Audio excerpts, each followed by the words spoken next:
ஒரு மனிதன் இறந்தான். 48 வயது. மனைவி இருக்கிறாள். 2 குழந்தைகள் இருக்கின்றன. கார் விபத்து. மழை பெய்து கொண்டு இருந்தது.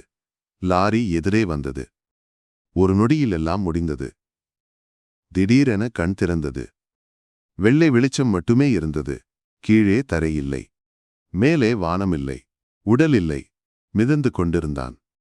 வலி இல்லை, பயமில்லை, ஆனால் குழப்பம் இருந்தது. திடீரென ஒரு உருவம் தோன்றியது. ஆணா பெண்ணா என்று தெரியவில்லை. மனிதனா தெய்வமா என்றும் தெரியவில்லை. ஒரு வடிவம் மட்டும் நின்றது. அந்த உருவம் பேசியது. நீ இறந்துவிட்டாய். மனிதன் கேட்டான். என் மனைவி, என் குழந்தைகள், அவர்கள் நல்லா இருக்கிறார்கள், கவலைப்படாதே. இனி என்ன நடக்கும் என்று கேட்டான். சொர்க்கமா, நரகமா? உருவம் சொன்னது, இரண்டும் இல்லை, நீ மறுபடி பிறப்பாய். ஆனால் எப்போது தெரியுமா? கிமு 540 சீனாவில் ஒரு விவசாயி குடும்பத்தில் ஒரு பெண் குழந்தையாக. மனிதன் அதிர்ந்தான். கடந்த காலத்திலா? அது எப்படி சாத்தியம்? நேரம் முன்னால் தானே போகும். உருவம் சொன்னது, நேரம் என்பது உன் பிரபஞ்சத்தில் மட்டுமே இருக்கிறது. இங்கே நேரம் என்று ஒன்று இல்லை. பிறகு உருவம் ஒரு விஷயம் சொன்னது. கவனமாக கேளுங்கள். இதுவரை பிறந்த எல்லா மனிதர்களும் நீதான். நிறுத்துங்கள். இந்த வாக்கியத்தை மறுபடி கேளுங்கள். இதுவரை பிறந்த எல்லா மனிதர்களும் நீதான். இது எப்படி சாத்தியம்? வணக்கம், குவாண்டம் சித்தர். கடந்த காணொளியில் 7வது பரிமாணத்தை பார்த்தோம். ஒரு காடு நினையுங்கள். ஒவ்வொரு மரமும் ஒரு பிரபஞ்சம். வேறு வேறு இயற்பியல் விதிகள் கொண்ட பிரபஞ்சங்கள்.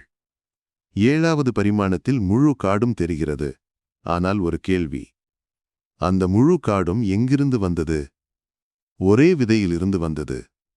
8வது பரிமாணம் அந்த விதையாகும். எல்லா பிரபஞ்சங்களும் ஒரே புள்ளியில். எல்லா சாத்தியங்களும் ஒரே இடத்தில். வேறு மாதிரி சொல்கிறேன். ஒரு கடல் நினையுங்கள். கோடி கோடி அலைகள். ஒவ்வொரு அலையும் தனி. வேறு வேறு உயரம். வேறு வேறு வேகம். ஒரு அலை நினைக்கிறது, நான் தனி. அந்த அலை வேறு. நாங்கள் எல்லோரும் தனித்தனி. ஆனால் உண்மை என்ன? எல்லா அலைகளும் கடல்தான். அலை தனியாக இல்லை. கடலின் ஒரு பகுதி. கடல் எழுந்தது அலை. கடல் விழுந்தது அலை. 7வது பரிமாணம் என்பது எல்லா அலைகளையும் பார்ப்பது. 8வது பரிமாணம் என்பது நீங்கள் கடலாக இருப்பது. அலை அல்ல, கடல். ஒரு முக்கிய கேள்வி. 8வது பரிமாணத்தில் என்ன தெரியும்? பதில், ஒன்றும் தெரியாது. ஏன்? 7வது பரிமாணத்தில் நீங்கள் பார்க்கிறீர்கள். 8வது பரிமாணத்தில் பார்ப்பவர் இல்லை. பார்ப்பவனும் பார்க்கப்படுவதும் ஒன்றே ஆகிவிடுகிறது. ஒரு கண்ணாடியை நினையுங்கள். நீங்கள் கண்ணாடியை பார்க்கிறீர்கள். உங்கள் முகம் தெரிகிறது. ஆனால் கண்ணாடியே நீங்களாக இருந்தால் யார் யாரை பார்ப்பது? 8வது பரிமாணம் அந்த நிலையாகும். பார்ப்பவன் இல்லை. பார்க்கப்படுவது இல்லை. பிரிவே இல்லை. இப்போது அந்த மனிதனின் கதைக்குப் போவோம். அவன் அதிர்ந்து நின்றான். எல்லா மனிதர்களும் நானா? காந்தி நானா? ஹிட்லர் நானா? அது எப்படி சாத்தியம்? உருவம் விளக்கியது. ஆமாம், நீ ஹிட்லராக பிறந்தாய். அவன் செய்த எல்லா கொடுமைகளையும் நீ செய்தாய். ஆனால் அவன் கொன்ற ஒவ்வொரு மனிதனாகவும் நீ பிறந்தாய். ஒவ்வொரு வலியையும் நீ அனுபவித்தாய். நீ கொலையாளியாகவும் பிறந்தாய். பலியாகவும் பிறந்தாய். நீ காயப்படுத்தியவனாகவும் பிறந்தாய். காயப்பட்டவனாகவும் பிறந்தாய். மனிதன் புரிந்து கொண்டான். அப்படி என்றால், நான் யாரையாவது காயப்படுத்தினால் என்னையே காயப்படுத்துகிறேன். உருவம் சொன்னது, சரியாக புரிந்து கொண்டாய். நீ யாருக்காவது உதவினால் உனக்கே உதவுகிறாய். நீ யாரையாவது நேசித்தால் உன்னையே நேசிக்கிறாய். ஒவ்வொரு தாயும் நீ. ஒவ்வொரு தந்தையும் நீ. ஒவ்வொரு குழந்தையும் நீ. ஒவ்வொரு முதியவரும் நீ. ஒவ்வொரு ஏழையும் நீ. ஒவ்வொரு பணக்காரனும் நீ. மனிதன் கேட்டான், ஏன் இப்படி? இதன் அர்த்தம் என்ன? உருவம் சொன்னது, நீ ஒரு முட்டை. இந்த பிரபஞ்சம் உன் கருப்பையாகும். நீ வளர்ந்து கொண்டு இருக்கிறாய். ஒவ்வொரு மனித வாழ்க்கையும் உன்னை வளர்க்கிறது.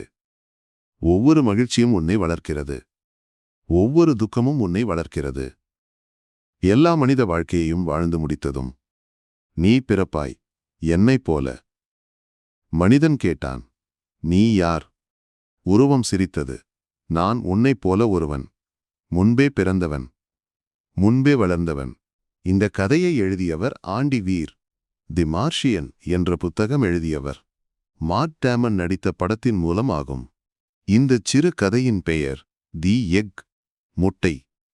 இது உலகம் முழுவதும் பரவியது. கோடிக்கணக்கான மனிதர்கள் படித்தார்கள். பல மொழிகளில் மொழிபெயர்க்கப்பட்டது. படித்தவர்கள் என்ன சொன்னார்கள்? ஒருவர் சொன்னார், இது என் வாழ்க்கையை மாற்றியது.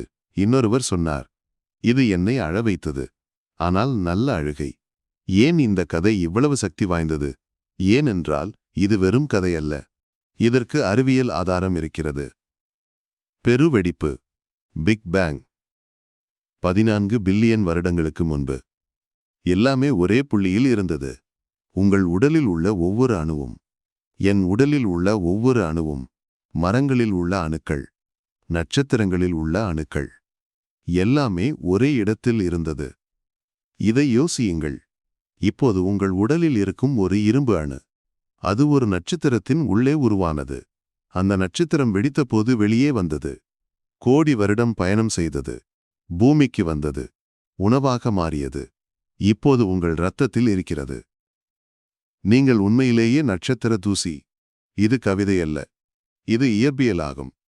இன்னொன்றும் இருக்கிறது, குவாண்டம் பின்னல், குவாண்டம் என்டாங்கிள்மெண்ட். 2 துகள்கள் ஒருமுறை தொடர்பு கொண்டால் அவை எவ்வளவு தூரத்தில் இருந்தாலும் இணைந்தே இருக்கும். ஒரு துகளை இங்கே மாற்றினால் கோடி கிலோமீட்டர் தூரத்தில் இருக்கும் மற்ற துகள் உடனே மாறும். ஒளியை விட வேகமாக. ஏன் இது நடக்கிறது? ஏனென்றால் அவை 2 அல்ல, 1. இப்போது யோசியுங்கள். பெருவெடிப்பின் போது எல்லா துகள்களும் ஒரே இடத்தில் இருந்தன. எல்லா துகள்களும் ஒன்றோடு ஒன்று தொடர்பு கொண்டன. அப்படியென்றால் நாம் எல்லோரும் இன்னும் இணைந்தே இருக்கிறோம். பிரிவு என்பது மாயை ஆகும். ஒரு பலூன் ஊதுவது போல் நினையுங்கள். பலூன் பெரிதாகிறது. மேற்பரப்பில் 2 புள்ளிகள் விலகுகின்றன. ஆனால் பலூன் ஒன்றுதான். நாம் இன்னும் அந்த ஒரே புள்ளிதான், விரிந்த வடிவில். இன்னொரு ஆச்சரியம் இருக்கிறது. இரட்டை பிளவு சோதனை, டபுள் ஸ்லிட் எக்ஸ்பெரிமெண்ட். ஒரு சுவரில் 2 பிளவுகள். எலக்ட்ரான்களை செலுத்தினால் அவை அலை போல நடந்து கொள்கின்றன. இன்டர்ஃபியரன்ஸ் பேட்டர்ன் உருவாகிறது. ஆனால் எந்த பிளவு வழியாக போகிறது என்று பார்க்க முயற்சித்தால் அலை மறைந்து விடுகிறது, துகளாக மாறுகிறது. பார்ப்பதே உண்மையை மாற்றுகிறது. இதை யோசியுங்கள். நீங்கள் பார்க்காதபோது எலக்ட்ரான் ஒரு அலையாகும். எல்லா இடத்திலும் ஒரே நேரத்தில் இருக்கிறது. நீங்கள் பார்த்த நொடியில் ஒரே இடத்தில் நிற்கிறது. பார்வையாளன் இல்லை என்றால் எல்லாம் எல்லா இடத்திலும் இருக்கிறது. பிரிவு இல்லை, ஒரே அலை. இதுதான் 8வது பரிமாணம். பார்வையாளன் இல்லாத நிலை. எல்லாம் ஒன்றாக இருக்கும் நிலை. இன்னொரு அதிர்ச்சி. லுட்விக் போல்ட்ஸ்மேன் என்ற இயற்பியலாளர் ஒரு விஷயம் சொன்னார். பிரபஞ்சத்தின் வயது 14 பில்லியன் வருடங்கள். இது மிகப்பெரிய எண். ஆனால் முடிவிலி என்பது இன்னும் பெரியது ஆகும். போதுமான நேரம் கொடுத்தால் குவாண்டம் ஏற்ற இறக்கங்கள் எதையும் உருவாக்க முடியும். ஒரு நட்சத்திரம் திடீரென தோன்றலாம். ஒரு கிரகம் தோன்றலாம். ஒரு மூளை கூட திடீரென தோன்றலாம். ஒரு மூளை நினைவுகளுடன், உணர்வுகளுடன் ஒரு வினாடி மட்டும் இருந்து மறையும். கேள்வி என்னவென்றால், நீங்கள் உண்மையான மனிதரா? அல்லது குவாண்டம் ஏற்ற இறக்கத்தில் திடீரென தோன்றிய ஒரு மூளையா? இந்த கேள்விக்கு பதில் தெரியாது. இதை நிரூபிக்கவும் முடியாது, மறுக்கவும் முடியாது. ஆனால் ஒன்று தெரிகிறது. 8வது பரிமாணத்தில் இந்த கேள்விக்கு அர்த்தமே இல்லை. ஏனென்றால் நீங்களும் பிரபஞ்சமும் ஒன்று. இப்போது அந்த மனிதனின் கதைக்கு போவோம்.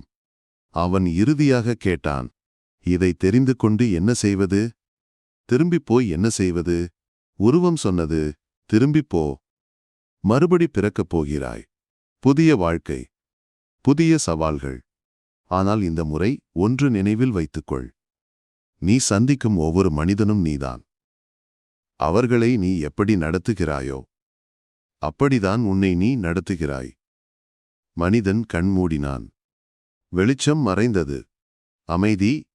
எங்கோ ஒரு குழந்தை அழுதது. அவன் பிறந்து விட்டான். மறுபடியும். இப்போது நீங்கள் இந்த காணொளி பார்க்கிறீர்கள். நேற்று நீங்கள் யாரையாவது திட்டினீர்களா? யாரை திட்டினீர்கள்? உங்களைதான். யாருக்காவது உதவினீர்களா? யாருக்கு உதவினீர்கள்? உங்களுக்குத்தான். தெருவில் நடக்கும் ஒவ்வொரு முகமும் வேறு வடிவத்தில் நீங்கள் வெறுக்கும் அந்த மனிதர் வேறு வடிவத்தில் நீங்கள். உலகம் ஒரு கண்ணாடி. எங்கு பார்த்தாலும் உங்களையே பார்க்கிறீர்கள்.